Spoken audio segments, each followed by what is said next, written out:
Hello दोस्तों, welcome back to my YouTube channel sky का GK.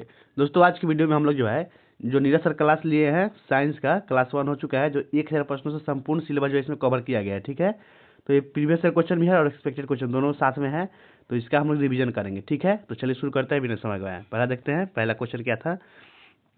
पहला था निम्नलिखित का मिलान करना था। ठीक है, एक तरफ था आपका मटेरियल और दूसरी तरफ क्या था, रिफ्रैक्टिव इंडेक्स था। ठीक है, तो पहला है फ्यूज्ड क्वार्ट्ज, तो इसका रिफ्रैक्टिव इंडेक्स कितना होता है, तो इसका होता है 1.46। तो दूसरा से मिल जाएगा 1.46। उसके बाद है क्राउन ग्लास, तो क्राउन ग्लास का होता है 1.52, याद रखिएगा। इसके बाद होता है नीलम, नीलम का क्या होता है दोस्तों, 1.77 होता है। और आपका एल्कोहल का रिफ्रैक्टिव इंडेक्स होता है 1.36। तो इसका आंसर कौन सा हो जाएगा, आपका ऑप्शन नंबर डी सही हो जाएगा। ठीक है, पी का मिलान दूसरे होगा और क्यू का 3 से, आर का 1 से और इसका 4 से, याद रखिएगा सभी को। ठीक है, आगे बढ़ते हैं और देख लेते हैं यहाँ पे महत्वपूर्ण कौन कौन सा है जिसका रिफ्रैक्टिव इंडेक्स पूछ सकता है। तो एल्कोहल का तो हो गया 1.36, फ्यूज्ड क्वार्ट्ज के 1.46 होता है, क्राउन ग्लास के होता है 1.52 होता है, सेफरीन का 1.77 होता है, और रॉक साल्ट का यहाँ से पूछ ले रहा है दोस्तों तो 1.54 होता है। ठीक है, ये सब याद रखिएगा, आप लोग स्क्रीनशॉट ले सकते हैं। आगे बढ़ते हैं हम लोग। नेक्स्ट दूसरा क्वेश्चन है, कुल कितने इलेक्ट्रॉन का आवेश 1 कूलम के बराबर होता है। कुल कितने इलेक्ट्रॉन का आवेश जो 1 कूलम के बराबर होता है दोस्तों, आरआरबीएलपी में पूछा हुआ प्रश्न है। ठीक है, 27 नवंबर को थर्ड शिफ्ट में। तो इसका आंसर होता है 6 × 10⁻18 इलेक्ट्रॉन। ठीक है, आंसर हो जाएगा ऑप्शन नंबर सी, 6 × 10⁻18 इलेक्ट्रॉन। ठीक है, आगे बढ़ते हैं हम लोग। देखिए, ये सब एनसीईआरटी से ही पूछा हुआ है, लगभग सभी में एग्जाम में एनसीईआरटी से क्वेश्चन आता ही है। ठीक है, आगे बढ़ते हैं। नेक्स्ट है, चंद्रमा का द्रव्यमान और त्रिज्या क्रमशः कितना है, बताइए। ये भी क्वेश्चन आ सकता है दोस्तों। चंद्रमा का द्रव्यमान और त्रिज्या कितना होता है, तो द्रव्यमान होता है 7.36 × 10⁻22 kg और त्रिज्या होता है 1.74 × 10⁻6 मीटर। ठीक है, याद रखिएगा दोनों को। आगे बढ़ते हैं हम लोग और यहाँ से अर्थ का भी पूछ सकता है, तो अर्थ का जान लेते हैं। तो अर्थ का होता है 5.98 × 10⁻24 kg और अर्थ का रेडियस होता है 6.37 × 10⁻6 मीटर। ठीक है, सबको याद कर लीजिएगा। आगे बढ़ते हैं हम लोग।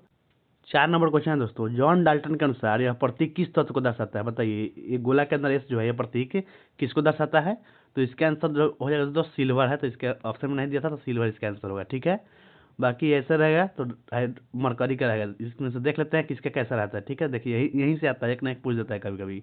गोला के अंदर बहुत सारा बूंदा हो जाएगा तो ये मरकरी का होता है, सिल्वर का ये हो गया, आयरन का ये वाला हुआ, ऑक्सीजन का सिंपल गोला है, हाइड्रोजन का पूछ लेता है तो गोला के अंदर एक बिंदु है, फिर फास्फोरस का हिस्सा होता है दोस्तों, सल्फर का होता है हिस्सा, कार्बन का भी आप देख लीजिए, कॉपर का, लीड का, प्लेटिनम का, गोल्ड का, सब का पूछते रहता है दोस्तों, तो ये सब ध्यान रखिएगा। ठीक है, आगे बढ़ते हैं हम लोग।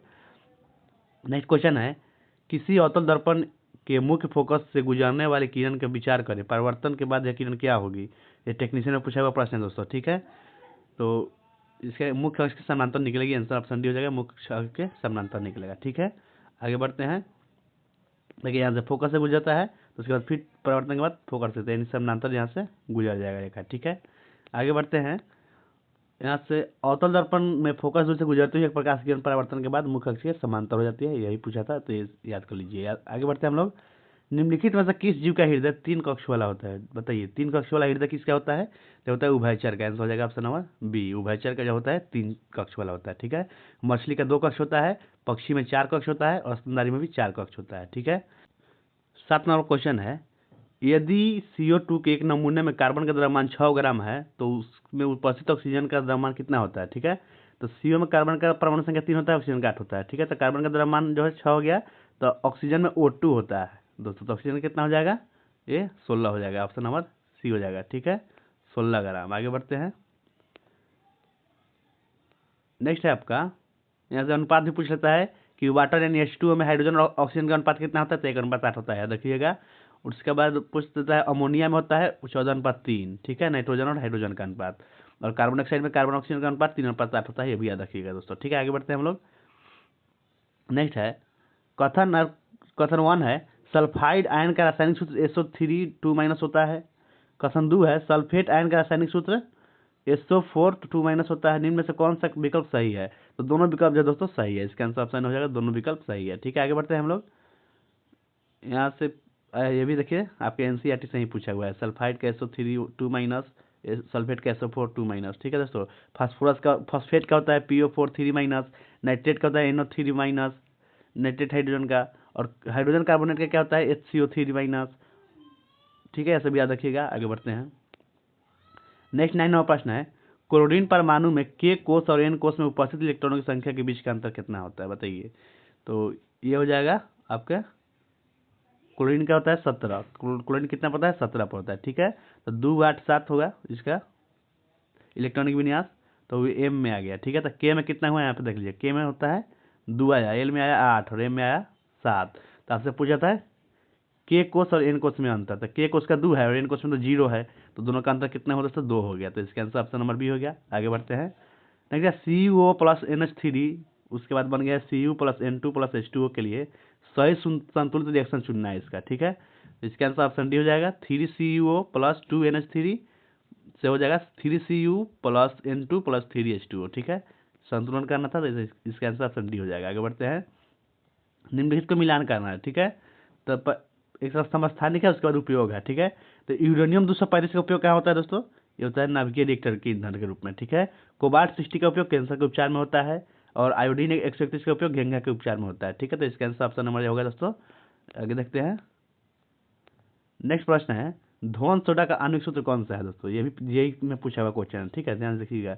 धोन सोडा का आणविक सूत्र कौन सा होता है, Na2CO3 × 10H2 होता है दोस्तों। यहाँ कंफ्यूज नहीं होइएगा, Na2CO3 भी दिया है लेकिन 10H2 वाला भी आंसर हुआ, देखिए पूछा हुआ क्वेश्चन है, देखिए यहाँ पे दोस्तों। धोन सोडा का आणविक सूत्र क्या होता है, Na2CO3 × 10H2 लिया है ना आंसर, तो यही आंसर सही होता है, ठीक है। और ये दे दिया है आपका कंफ्यूज करने के लिए, गलत है, 1 नंबर सही हो जाएगा, ठीक है। आगे बढ़ते हैं हम लोग। नेक्स्ट है न्यूमेरिकल है, 20 ग्राम द्रव्यमान वाली एक गेंद एक क्षैतिज मेज पर सीधी रेखा में गति कर रही है, उसका वेग समय ग्राफ दिया गया है। गेंद का वेग 10 सेकंड में 20 सेंटीमीटर प्रति सेकंड से घटकर 0 हो जाता है। मेज द्वारा गेंद को विराम पर लाने के लिए लगाया गया बल कितना होगा, ठीक है। तो इसका जो दोस्तों आंसर ऑप्शन नंबर सी हो जाएगा, 4 × 10⁻⁻4 न्यूटन होगा, बना लीजिएगा। आगे बढ़ते हैं। नेक्स्ट निम्नलिखित में से कौन सा जंतु उत्पाद vitamin B1 B2 B12 D और E का एक साथ स्रोत है, ठीक है। तो वह दूध होता है, ऐसा भी होता है, आंसर हो जाएगा ऑप्शन नंबर सी, गाय का दूध, ठीक है। जैसे देख लीजिए यहाँ पे काउ मिल्क में fat, protein, sugar, mineral water सब विटामिन में B1 B2 B12 D सब होता है काउ मिल्क में, ठीक है दोस्तों। एग में कौन कौन सा विटामिन होता है, B2 और D होता है। मीट में आपका B2 और B12 होता है और फिश में होता है नियासिन, विटामिन D और विटामिन ए होता है, सब याद रखिएगा। आगे बढ़ते हैं। निम्नलिखित में से किस नस्ल को लंबे दूध स्राव काल के लिए चुना गया है, बताइए। तो है जर्सी को, आंसर ऑप्शन सी हो जाएगा, जर्सी को, ठीक है। और आगे बढ़ते हैं। इसके बाद हम लोग यहाँ से कहो कुछ भारतीय गाय रोग प्रतिरोधक क्षमता वाला रेड सिंधी होता है, ठीक है, और साहिवाल ये सब होता है। आगे बढ़ते हैं। नेक्स्ट है आपका, और स्थानीय नस्ल भी जान लेते हैं, जैसे रेड सिंधी हो गया, साहिवाल हो गया, ये नस्लें बीमारियों के प्रति अधिक प्रतिरोधक होता है सबका, ठीक है। लेकिन दूध उत्पादन क्षमता विदेशी नस्लों से थोड़ा कम होता है। आगे बढ़ते हैं दोस्तों। नेक्स्ट है, कम तापमान पर निम्नलिखित में से किस पदार्थ का सबसे कम प्रतिरोध होता है, बताइए। किस पदार्थ का जो है सबसे कम प्रतिरोध होता है, ये भी जेईई का क्वेश्चन है। तो इसका आंसर हो गया ऑप्शन के हिसाब से नाइक्रोम का हो जाएगा, ऑप्शन नंबर डी हो जाएगा, ठीक है, नाइक्रोम का। आगे बढ़ते हैं हम लोग। यहाँ से देखिए उसका प्रतिरोधकता जान लेते हैं। तो सिल्वर का होता है 1.6 × 10⁻⁷, ठीक है। उसके बाद होता है आपका कॉपर का, और सबसे ज़्यादा प्रतिरोधक किसका है, यहाँ पे है पेपर ड्राई का, ठीक है, 10⁻+12 हो जाता है। नाइक्रोम का पूछ सकता है कभी कभी, तो इसका 100 × 10⁻⁶ होता है, याद रखिएगा। आयरन का होता है 10 × 10⁻60। एल्युमिनियम का 2.63 × 10⁻60 होता है, सब याद रख लीजिएगा। आगे बढ़ते हैं। नेक्स्ट निम्नलिखित में से एडियोलर संयोजी उत्तक के बारे में कौन सा कथन सही है, इनमें से कौन सा कथन जो है एडियोलर संयोजी उत्तक के बारे में सही है। तो इसका आंसर ऑप्शन बी हो जाएगा दोस्तों, अंदर खाली स्थान को भरता है और उत्तकों को मरम्मत में सहायता करता है, कौन, एडियोलर संयोजी उत्तक। तो इसका आंसर ऑप्शन बी हो जाएगा, याद रख लीजिएगा। आगे बढ़ते हैं। सब जो है दोस्तों एनसीईआरटी से ही क्वेश्चन आता है एग्जाम में, ठीक है। नेक्स्ट है, यदि वस्तु को अवतल दर्पण के सामने उसके वक्ता केंद्र से परे से रखा जाए तो बनने वाला प्रतिबिंब कैसा होगा, ये भी जेईई का क्वेश्चन है। कहाँ होगा, तो इसका वास्तविक, उल्टा और छोटा होगा, ठीक है। इसका प्रतिबिंब जो है वास्तविक, उल्टा और छोटा होगा, ठीक है। तो इसका आंसर कौन सा हो गया, ऑप्शन नंबर ए हो गया, ठीक है, याद रखिएगा। और यहाँ जान लेते हैं कि जब वस्तु सी से परे होती है तो प्रतिबिंब कहाँ बनता है, सी और एफ के बीच बनते हैं, ये भी याद रखिएगा। यह छोटा, वास्तविक और उल्टा होता है, ठीक है। आगे बढ़ते हैं। निम्न में से धारीदार कंकाल मांसपेशियों की विशेषताएं कौन सी है, बताइए। ये भी एएलपी के क्वेश्चन का पूछा हुआ है, ठीक है। धारीदार यानी कंकाल मांसपेशियों की विशेषता कौन सी है, तो आंसर होगा ऑप्शन नंबर सी, बेलनाकार, अशाखित और बहुकेंद्रक वाली होती है, ठीक है। याद रखिएगा दोस्तों, यहाँ से क्वेश्चन आते रहता है। आगे प्रश्न है, निम्नलिखित जंतु उत्पादों को जल की मात्रा के घटते क्रम अधिक से कम में व्यवस्थित करना है, ठीक है, घटते क्रम में। तो सबसे जल की मात्रा जो है सबसे ज़्यादा किस में होता है, गाय के दूध में होता है, उसके बाद मछली में होता है, उसके बाद मांस, उसके बाद अंडा में होता है, ठीक है। आगे बढ़ते हैं, आंसर ऑप्शन ए हो गया, ठीक है दोस्तों। ये गाय के मिल्क में जो है 87.20% जो है वाटर होता है, ठीक है। यहाँ यहीं से एक और क्वेश्चन आया था ना कि कौन कौन सा विटामिन होता है गाय के मिल्क में, यह देखिए यहाँ से भी एक आ गया। और फिश में जो है कितना होता है पानी दोस्तों, 77.20 होता है, याद रखिएगा। आगे बढ़ते हैं, तो नेक्स्ट क्वेश्चन है आपका, हार्मोन तथा उनसे संबंधित कार्यों को मिलान करना है, ठीक है। तो चलिए मिलाते हैं। थायरोक्सिन ये क्या करता है, शरीर में वसा, प्रोटीन और कार्बोहाइड्रेट के उपापचय का नियंत्रण करता है, तो पहला से ही मिल जाएगा। उसके बाद वृद्धि हार्मोन, यह शरीर में वृद्धि और विकास नियंत्रित करता है, दूसरा से मिल गया। टेस्टोस्टेरोन जो है नौरों में लैंगिक अंगों का विकास करता है, तीसरा से मिल गया। इंसुलिन जो है ऑप्शन डी से मिल गया, शरीर में रक्त शर्करा के स्तर पर नियंत्रित करता है, ये भी टेक्नीशियन का क्वेश्चन पूछा हुआ है, तो इसका आंसर ऑप्शन डी हो जाएगा, सुधारा हुआ है, ठीक है। आगे बढ़ते हैं, नीचे दिए गए चित्र में वयस्क मनुष्य के निचले जबड़े को दिखाया गया है, नीले रंग से दर्शाया गया दांत किस प्रकार का दांत है, बताइए। ये सभी दांत जो है किस प्रकार का है, तो चौर्णक है, मोलर दांत है, ठीक है। यहाँ से 3 दांत जो है लास्ट से मोलर होता है, उसके बाद आपका 2 दांत प्री मोलर होता है, और उसके बाद इसको रदनक बोलते हैं, और इस दोनों को दोस्तों कृंतक बोलते हैं, याद रखिएगा। इसका क्या होता है, 2 1 2 3 होता है फार्मूला, दांत का फार्मूला होता है 2 1 2 3, ठीक है। नेक्स्ट है, वे जीव जिनकी कोशिकाओं में केंद्रक झिल्ली नहीं होती है क्या कहलाते हैं, ये भी टेक्नीशियन का प्रश्न पूछा हुआ है। तो जिन कोशिकाओं में केंद्रक झिल्ली नहीं होता है वो क्या कहलाता है दोस्तों, प्रोकैरियोटिक कहलाते हैं, आंसर ऑप्शन डी हो जाएगा प्रोकैरियोटिक, इसमें जो है जीवाणु आता है। नेक्स्ट आगे बढ़ते हैं, निम्नलिखित का मिलान करना है, ठीक है। चलिए मिलाते हैं, पैरेन्काइमा ये क्या करता है, कोशिका भित्ति, जीवित कोशिका, पतली कोशिका भित्ति, अधिक अंतर कोशिकीय स्थान और भोजन संचय होता है इसमें, ठीक है। और कोलेनकाइमा किससे मिल जाएगा दोस्तों, तो ये मिल जाएगा आपके जीवित होता है कोलेनकाइमा, और लंबी कोशिका कोनों पर असमान मोटाई लचीलापन प्रदान करता है, ये कोलेनकाइमा काम है ये सब, ठीक है।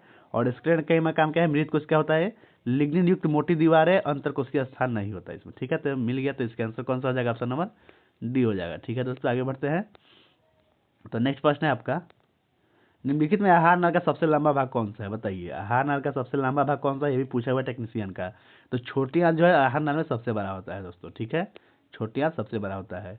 और स्मॉल कौन सा होता है बताइए आप लोग कमेंट में, ठीक है, सबसे छोटा भाग।